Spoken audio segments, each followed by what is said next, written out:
Good noon hour, everyone, and welcome to the first webinar of our 2018 ALS Canada webinar series. My name is Dr. David Taylor. I'm the Vice President of Research for ALS Canada, and we have a very special guest with us here today. He's going to be describing the work that he has received a 2017 ALS Canada project grant for. It is Dr. Flavio Beraldo, who is working at the Robarts Institute at Western University in London, Ontario. He originally did his PhD in 2001 to 2005, working on malaria in Sao Paulo, Brazil with Dr. Celia Garcia, and then moved on to do postdoctoral work both in Brazil and collaborating in London, where he eventually moved in 2009 to the lab of Dr. Marco Prado. He began working on what are called prion proteins, and this eventually led him to more research on misfolded proteins, which ultimately brought him towards ALS research. And not only is Dr. Beraldo received the 2017 project grant for this work, but is also highly involved in work on something called STI1 in collaboration with Dr. Prado. He's a research associate at Western University and is here to present to you Thinking Inside the Box. Welcome, Dr. Beraldo, and thank you for coming today. Thank you, David. Thank you, everyone, for joining us this afternoon. Can you, I'm gonna show my screen here. Can everyone see it? We can. Yeah, okay. So thank you again, David, for the introduction and then for the invitation. And thank you, everyone, for joining us this talk. And thank you, ALS Society Canada, for the support for this project. So today, what we're going to be talking about is thinking inside the box. I like the title. Thank you, David, for the idea, and how the touchscreen technology may help identify cognitive impairments in ALS mice and help to accelerate future treatments for ALS, but not only for ALS, but also for other neurodegenerative disease that have cognitive impairments as the main features. So just let me see if I can move here. So I can't move this slide. Just a minute. Can you see now?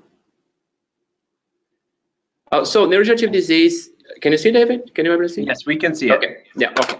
So neurodegenerative disorders or disease is an umbrella term for a range of conditions which primarily affect the nervous system. And this cognitive disease or disorders, they are diseases that are incurable and debilitating, and they have progressive degeneration as well. They could involve problems with movement and also mental functioning, mainly cognitive impairment. And cognitive impairments are cognitive changes in the brain or a brain alteration, which could affect, for example, learning, memory, and communication as well. These cognitive impairments, they can become, so a question, Dave, I have two screens here. Which one is seeing? We can see the one that has the purple circle with the person with the brain, and it says neurodegenerative diseases are incurable. The one that has the mouse pointer on it? Yes, we can. Oh, okay, good, yeah, because I have to move to the other one. So okay. When the cognitive impairments, they become, for example, severe enough to compromise social and the occupational function of the person, these become the case of dementia. So dementia is the most common type of neurodegenerative disorder. It's estimated that 40 million people worldwide are living with some kind of dementia. And this is going to be doubling by in 20 years. In Canada, we have that around 800,000 people are living with some kind of dementia. And these people, 15% of the Canadians with dementia are over 65 years of age. And as the population is getting older and older and living longer, living longer, so this number is estimated to be 1.4 million Canadians living with dementia in 2030.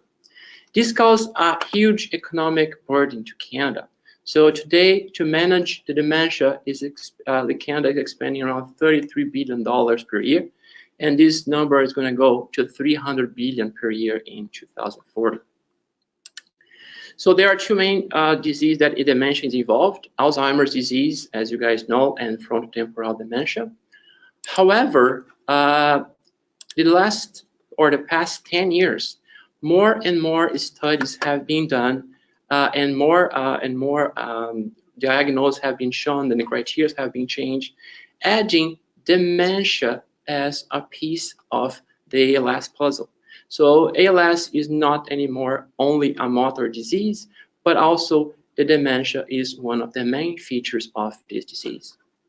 In fact, as you can see here by these two studies, one done in Ireland and the other one has been done in Italy, they both show that in a cohort of ALS patients, around 50% of the ALS patients, they have some cognitive impairments or even dementia. So 50% of the patients, they have normal cognition, and around 50% they have cognitive impairment dementia. And the dementia case can go from 15 in one study to 28% of the ALS patients. And even more importantly, depending on the severity of the cognitive impairment, or depending on if the patient has or not the dementia or cognitive impairment, this can negatively impact on the ALS outcome. As you guys can see in this graph, this is a survival curve of ALS patients. So in red, the normal cognition, in yellow, cognitive impairment, and in green, dementia. So you see, as that depends on the cognitive impairment, the survival rate is lower compared to ALS patients that have normal cognition. In average, an ALS patient with a normal cognition lives around 3.1 years. With cognitive impairment, this years go down to 2 years, and 1.9 years if the patient develops any kind of dementia. And these cognitive impairments they mentioned, some of the cases they can be detected even before the motor deficits they show up. So based on that, the development of new drugs for cognitive impairment and dementia is an unmet need, not only for the ALS as I'm showing here, but for many other neurodegenerative diseases as well. However, it's been a problem for the pharma companies, and the pharma companies are kind of struggling in developing new drugs for cognitive impairments and dementia.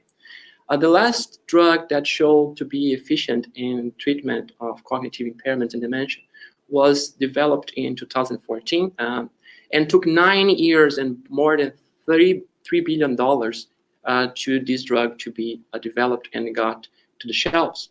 And this drug is called Reducible, was developed by Pfizer.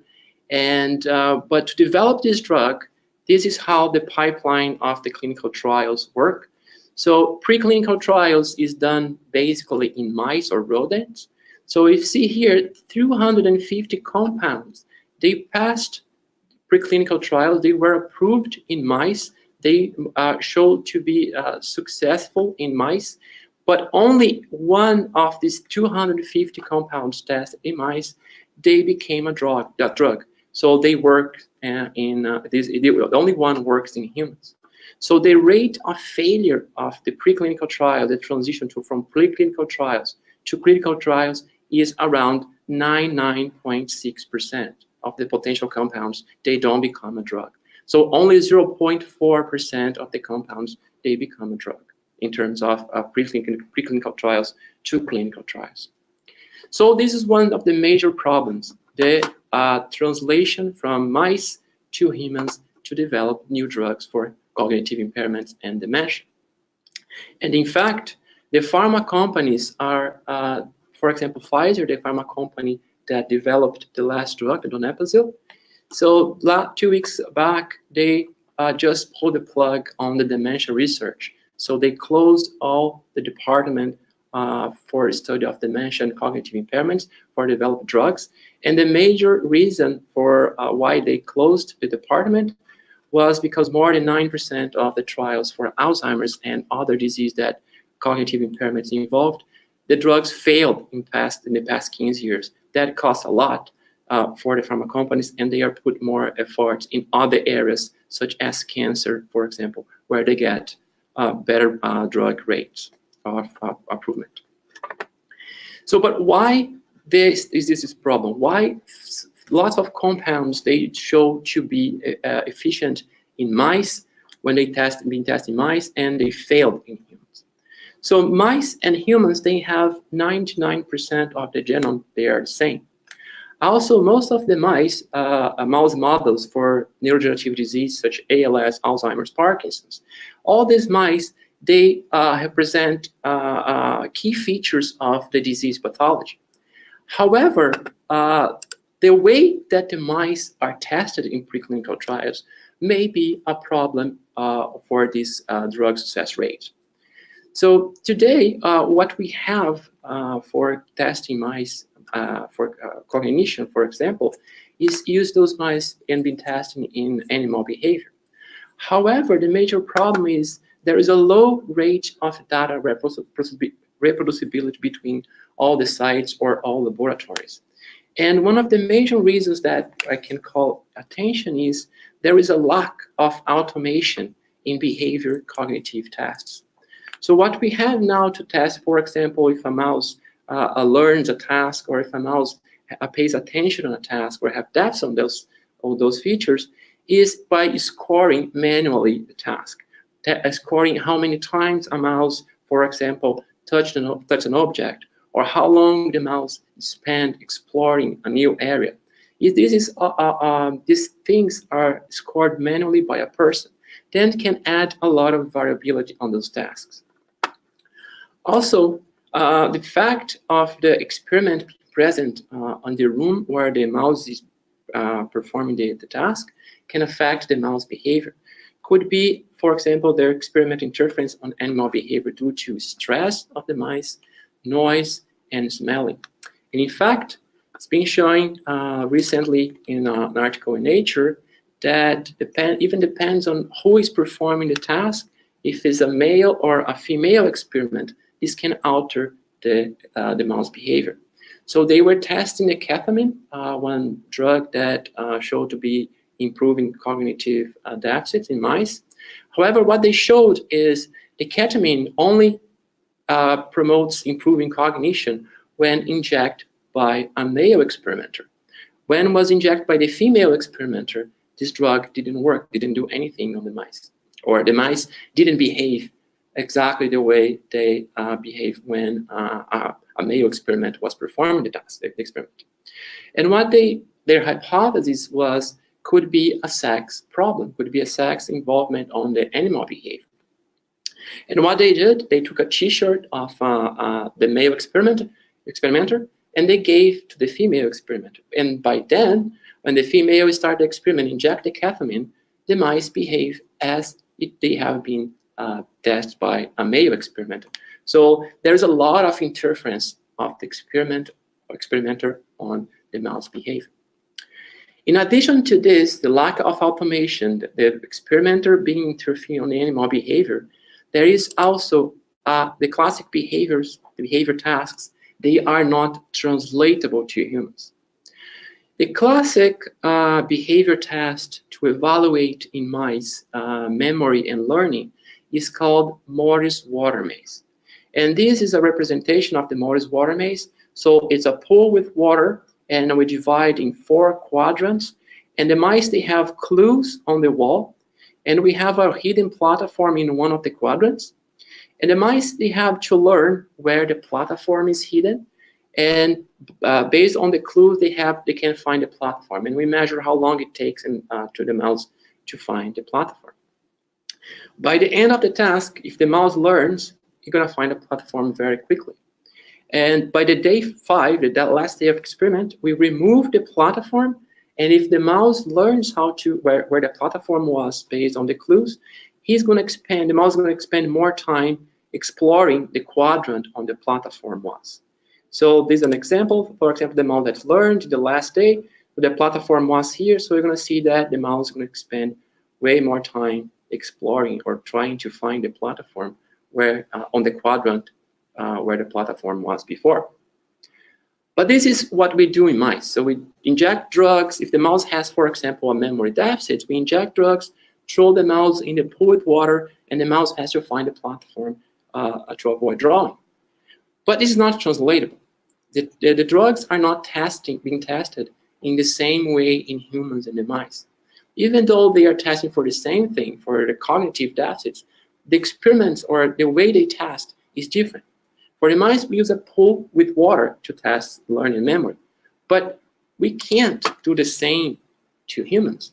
We can't have a 65-year-older Alzheimer's, ALS, or Parkinson's patients with cognitive deficits and we inject a drug or give them a medication and just throw this individual to the pool and ask to find the ladder or a platform to avoid drowning.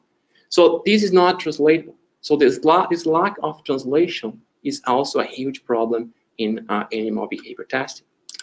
And the pharma companies and more labs are looking for different tasks, different ways to test drugs. And this way to test these drugs would, the better ways to test the drugs would improve the drug rates of efficiency. Also, we're going to have to be able to develop better drugs. Going to be more drugs available for the patients suffering for this disease, and also it's going to reduce the cost for the pharma companies and the cost of the drugs on the shelves. And this system to evaluate, it has to be sensitive enough to detect mild cognitive deficits, has to be automated to avoid human interference, is standardized to increase reproducibility, and also translational tests to promote cognitive testing in preclinical trials. That in place, it was developed the touchscreen operating system to study cognitive behaviors in rodents. This system was developed by Dr. Bussey and Saxida and is present around 120 labs in the world. And more than 25% of these systems are in pharma companies. They are looking way more and more to have these systems for the preclinical trials. So as I mentioned, the system was developed by Dr. Bussey and Dr. Saxida. So Dr. Bussey and Dr. Saxida. So they are front of the touchscreen system. Dr. Bussey and Saxida, they are currently at Roberts Research Institute here at the University of Western Ontario, where I'm talking from. And this system is a platform with a screen here and like an iPad, and the mouse has to touch the screen based on the stimulus that the mouse receives. Importantly, this system was developed based on the Cambridge neurophysiological neuropsychological test automated battery, or CANTAB. This CANTAB is the gold standard set of methods used to access cognitive functions in humans with neuropsychiatric and neurodegenerative disorders. So what Dr. Bussey and Saxida, they developed was a mouse version of the human tests, bringing this more translatable approach to the cognitive tests in mice, which could help to accelerate the preclinical trials. So this is the system. So it's a box. That's why the title was Thinking Inside the Box. So the box has a platform and the screen is over here. So the human being, what the experiment does in this experiment, it's only to put the mouse in the box and take the mouse out of the box. So nothing else. When the person puts the mouse in the box, close this door, and then it's done. 1 hour later, the results are there. And the other thing is very important. This system is soundproof, and the experiment doesn't have to be in the room and could interfere in the mouse behavior. So everything is collected by a computer. There is no manual scoring, so that brings way more reproducibility for this experiment. So it's automated, and also there is no human interference on the animal behavior. This, as I said, makes this system way more reproducible. The results way more reproducible compared to the classic behavior. And we have been testing how reproducible this system is. So we have tested 4 different mouse lines so far here at Western University, and also at the University of Guelph, the same mouse lines. And the tasks have been run by different people in the 2 sites. And as you can see here, one line, the top one is the University of Western Ontario, and the other one is University of Guelph. As you can see, for all the 4 mouse lines that we have been tested so far, the results are the same when we compare both sites. The lines, they even overlap, showing there is a way more reproducibility in these tasks compared to the classic behaviors. And more importantly, as I said, this is translatable. The system is translatable. So similar tasks, and sometimes the same tasks, can be used for humans and mice. This can help accelerate or make the bridge between the basic research in preclinical trials to get to the patients in clinical trials, helping develop way more drugs that we have now and bringing the costs down because we have more drugs available, and the time expended and the money expended to generate these drugs will be lower compared to what we have now. And in fact, as I said, is translatable, and one interesting experiment that has been done by Dr. Bussey and Dr. Saxida, they have provided to humans a mouse version of one of the tasks. This task is called pair-associated learning and measures learning and memory. So what they did, they took this mouse version and they put on an iPad and gave to humans. But more interestingly here, they used humans with and without a gene mutations, DLG2 mutation, which causes psychiatric disorders. And they also have a mouse line that has the same mutation, the same human mutations in DLG2 genes. So they compared the same mutations in humans and mice, and they compared the same task, the mouse task, in humans. And what they observed was that the mice that don't have any mutation, they learn the task. This is the percentage correct, how many times or percentage that the mouse did right on the task. So the mouse learned the task perfectly, the same as the humans with no mutations in this gene.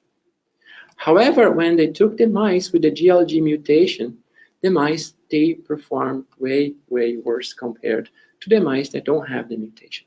And it was exactly the same way for the humans that have the same mutation or deletion in this gene. Indicate this system can be translatable from mice to humans and also from humans to mice. And this is how this pair-associated learning task works. So this is the box. Inside the box, this is the chamber. So our 3 screens here. So each time the mouse sees 2 images, could be a flower, a plane, on a spider. But more than that, the mouse has to learn that the flower has to be displayed here, the plane has to be displayed here, and the spider has to be displayed in this position. The mouse has to associate the right image with the right location.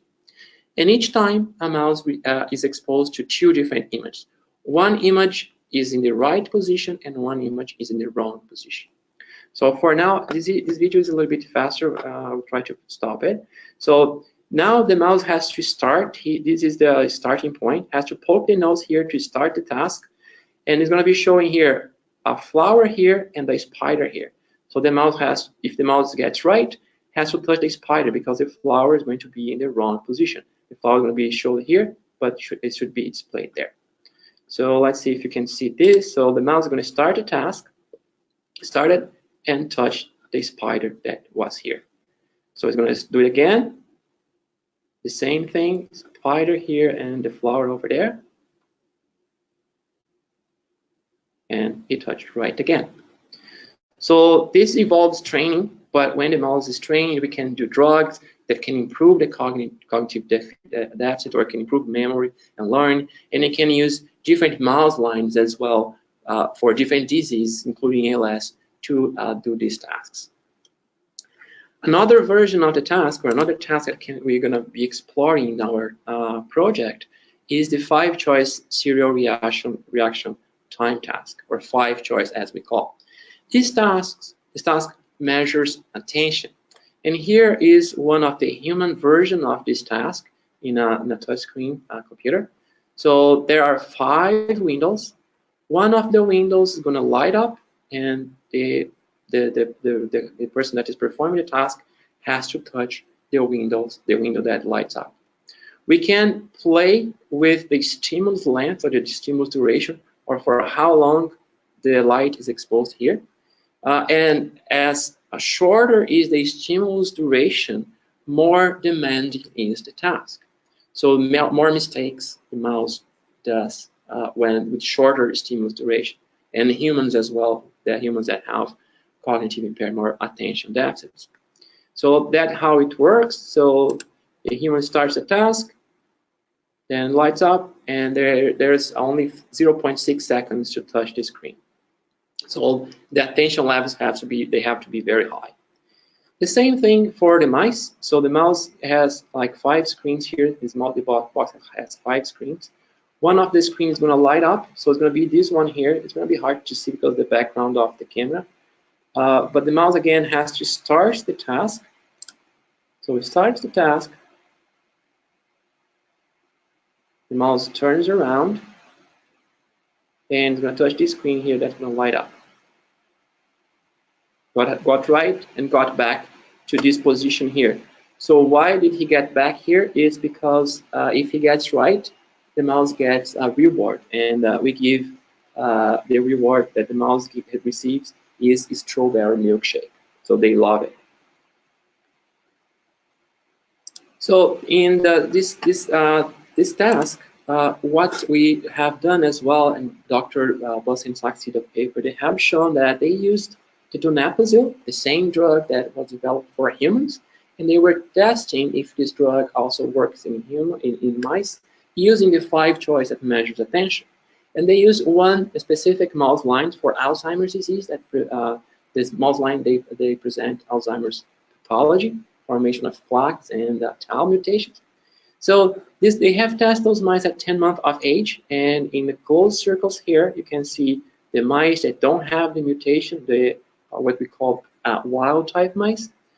They perform way well compared to the mice that present Alzheimer's pathology at 10 months of age. And these guys here, as you can see, as I told before, as short is the stimulus duration, this is the stimulus duration, more demanding is the task, and less correct the mice they perform. The percentage correct is lower when we decrease or reduce the stimulus length. But as you can see, the Alzheimer's mice, they perform way, way worse compared to the non-Alzheimer's mice. And interestingly, when they test these mice at 0.6 seconds in the present, when the mice have been injected with the human drug, donepezil, the attention levels, this is saline, is a control. When they inject with the donepezil at 0.031 or different concentration of the drug, the mice got the attention levels back to the same as the mice that don't have Alzheimer's pathology. Indicate that this drug, using the touchscreen system, the 5 choice, this drug was able to revert the attention deficits in this Alzheimer's mouse line. We reproduced this experiment using the same mouse line, Alzheimer's mouse line, at 10 months of age, and we showed the same impairment in attention as they showed before, that Dr. Bus and Saxida showed before. Showing one more time how reproducible this task is. And in addition to that, we have been testing those mice longitudinally. And those mice, they start presenting pathology around 5 months of age, 4 to 5 months of age. And interestingly, we test those mice at the beginning of the pathology, or even before the pathology is presented or starts, Alzheimer's pathology. And even before the pathology, the mice, they already present some mild attention deficits, indicating that this task is sensitive enough to detect even mild cognitive deficits even before the pathology starts, which could help a lot in terms of drug discovery. Because most of the drugs now, they have been testing mice on the chronic phase of the pathology. They might not be able to reverse the effects anymore. So if you are able to detect early cognitive deficits, we would be able to treat the mice or the patients even before the pathology is established. We would have a way, way better progression of the reversing the effects of the disease or the pathology. This task, automated touchscreen tasks, they are also very flexible. We can play with the stimulus duration. We can play with the image that is being displayed, making it more easier or more difficult as well. And they have been tested in different diseases, and they show the same features across the disease compared to not the disease, the human disease, and compared to mouse models for this disease, for example. So they have been shown that in Huntington's disease, schizophrenia, Parkinson's disease, and Alzheimer's disease, depression, ADHD, and OCD, all these pathology in mice, the touchscreen system was able to detect the cognitive impairments. However, cognitive aspects they have not yet been tested systematically in ALS mouse models using this touchscreen system. And our idea in this project that we got granted by the ALS Society, and thank you again for the ALS Society Canada, was to evaluate, or is to evaluate, cognitive deficits in ALS mouse models. Specifically, we're going to use the TDP-43 ALS mouse models and use a touchscreen system as a translatable approach for a drug development. TDP-43 is a protein, or is expressed by a gene called, there's a protein called transactivation response DNA, or BIDE protein 43. And expressing this protein, mutation of this gene, expression of this protein or overexpression of this protein can cause protein aggregation. And this protein aggregation is related to motor and cognitive deficits in mouse models of ALS and other mouse models such as Alzheimer's and Parkinson's mouse models as well. In ALS, more than 4 mutations have been shown in TDP-43 gene associated with ALS. Also, 95% of the ALS patients, they present aggregates. And this is regardless of the form of ALS, or if it's sporadic or if it's familial. And also this protein aggregation and mutation is associated in ALS patients with lower prognosis in terms of cognitive dysfunction and attention problems as well. So we're going to be testing, to start this project, we're going to be testing 2 different TDP-43 mouse lines. One was developed by Dr. Julian at the Laval University, and the other one is a commercial mouse line. Both mouse lines, they present TDP-43 mutations, and they overexpress this protein. They present some cognitive deficits late, around 12 months of age, and they present motor deficits around 10 months of age as well, 9 to 10 months of age. We're going to be testing those mice when they are 4 months of age, because we want to know, or we expect to detect, based on the sensitivity of this touchscreen system, we expect to detect early cognitive deficits even before the pathology starts. And even though we're going to test those mice before they have motor deficits, the other huge advantage of this touchscreen system is that, differently that we observed, for example, for the Morris water maze, that's the pool, the mice with motor impairment, they are not able to perform the behavior task because they have to swim, and this is way demanding for a motor impaired mouse. However, in the touchscreens, it has been shown that mild to moderate motor impairment does not affect the mouse performance on the touchscreen tasks. That's a great advantage, because we can test way more different mouse models that have cognitive impairment, that have motor impairments, but they can't be tested, for example, in all the classic cognitive behaviors, because it needs the intact motor system. But not in the touchscreen system. We can test them even if they have mild to moderate cognitive motor impairment. We're going to be testing those mice in 4 different tasks. We're going to be testing mice to measure attention using the 5-choice, behavior flexibility or cognitive flexibility using the pairwise visual discrimination, which is a different task. We're going to test motivation and apathy and memory. And why that? Because these are the main features, or the main affected cognitive functions in ALS patients. After we test those mice in those 4 tasks, all the data is going to be collected on the touch screens. As I said, everything is automated. We also generate an automated touch screen, automated quality control that we're going to assure that all the data we're generating is flawless. This also can, if the data is not flawless, you can add way more variability as well. And these data are going to be deposited in an open access database together with the data that we have for the other neurodegenerative mouse models we are running in the lab now.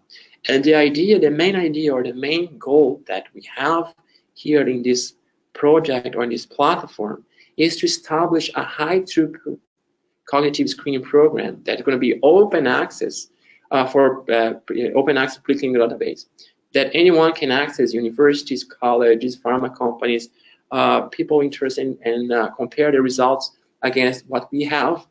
And this main goal is to establish this screening program to accelerate the therapeutic development for ALS, but also for other neurodegenerative and neuropsychiatric disorders. And to conclude this, our goals on this project, or including this project plus the other projects we are running now, it's using and make this touchscreen automated system so valuable to evaluate cognitive tests in mouse models of neurodegeneration, and then this could help to improve the transition from the bench to the bedside, which is the main gap we have so far. And detecting early cognitive deficits as well, and having more compounds being tested, we can focus on all the resources that we have in compounds that have better chance to succeed in clinical trials, which would make these clinical trials being faster, less costly, and more efficient. And also, we're going to address this gap. By this, we're going to address this gap between the rates of success of the preclinical trials to clinical trials, and fill the gap that would be accelerate one of the major bottlenecks in drug discovery, that is the translation from animal models to humans. So I would like to thank you everyone for joining us here, and the ALS Society Canada for the support. And here is my email. If you guys have any questions later, I'll be more than happy to answer those questions, and more than happy to take questions now as well. Thank you very much. Thank you very much, Dr. Beraldo. Really appreciate your presentation. And we do have a couple questions, actually. One of the first things is, do you know if the touchscreen technology and the types of tests are continually being evolved? Is there a desire to make, an even larger battery of tests that can measure other aspects? Yes, and that is the other huge advantage of these tasks. As I said, they're very flexible. So even for the same task, we can add levels of difficulty, for example, to measure other aspects of cognition. And also we have here at Western now a big project that is funded by the BrainScan Canada, or BrainScan. And we have one bioinformatic and psychiatric people that are going to be working in developing new tasks to be tested on the touchscreens as well. Great. And so another quick question is that, bridging to your other work that you're doing with STI1, and you're looking at that in terms of TDP-43 pathology, I was wondering if this works out and you are starting to see a more sensitive detection of cognitive impairment in TDP-43 mice. Would that be something you would want to incorporate into those studies? Or? Yeah, exactly. So we are testing now. We are having some preliminary there that STI1, the deletion of STI1 affect the TDP-43 pathology. And the idea now is to have a mouse line that express, or is a knockout that doesn't express this protein, crossed with a TDP mouse line, and see how is the survival with STI1 affects the survival, the motor problems, and in addition to that, also the cognitive problems. And we also have a different mouse line that express more of this protein, and we're going to see how the levels of these proteins can affect the TDP pathology and how these can affect as well motor and cognitive impairments in those mouse lines. Great. Just two quick more questions. One is that, so, and this one's from me, having gone through the process of being a graduate student and postdoc, you know, as you said, there are a lot of things when you're measuring things with animal models that can deviate one experiment from the next, or one experimenter from the next experimenter, you know, even things that are automated like AniMaze software and stuff, your camera and your lighting and all these things. And this seems to, you know, get as close as we can get right now to being more accurate and less prone to human error. I guess I was wondering, in your mind, do you think there's any way this could be expanded beyond cognition? Do you think there's like touchscreen type technology that would be able to be used for, say, motor impairment eventually in ALS mice?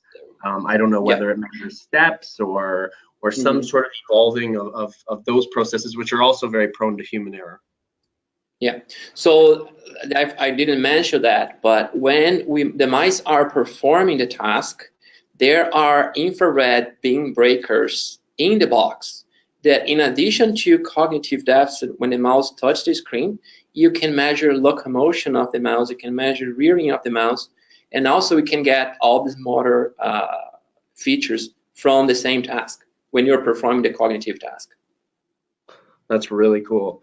And so then the last question is, you know, you'd mentioned that there are about 120 labs, a lot of them are in pharma.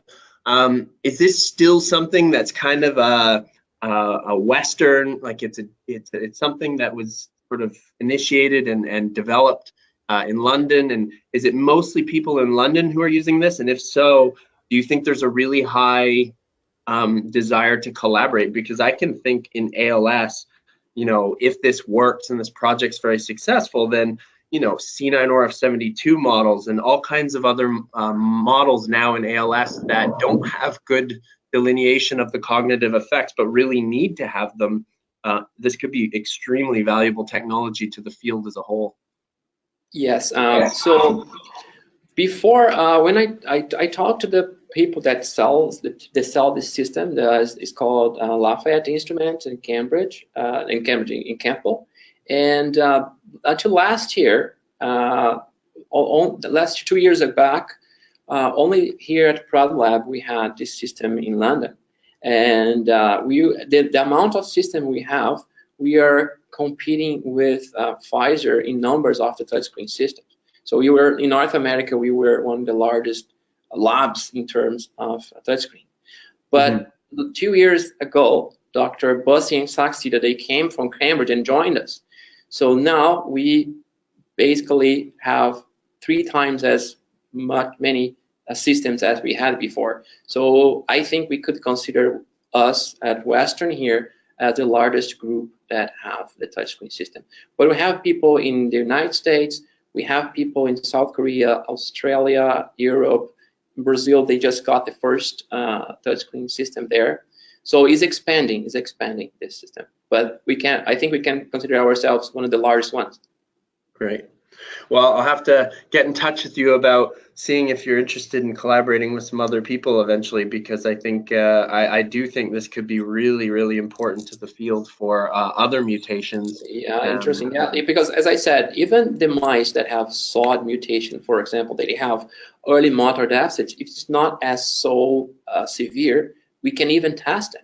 We can't do much on the other systems, but on the touchscreen, if they have mild to moderate, they can be tested. That's cool. Very cool. Well, thank you very much for your time, Dr. Beraldo. We really, really appreciate it, and I wish you a really great rest of your day. Thank you very much. Okay, take care. Bye-bye. All right, everyone, that ends our first webinar for the year.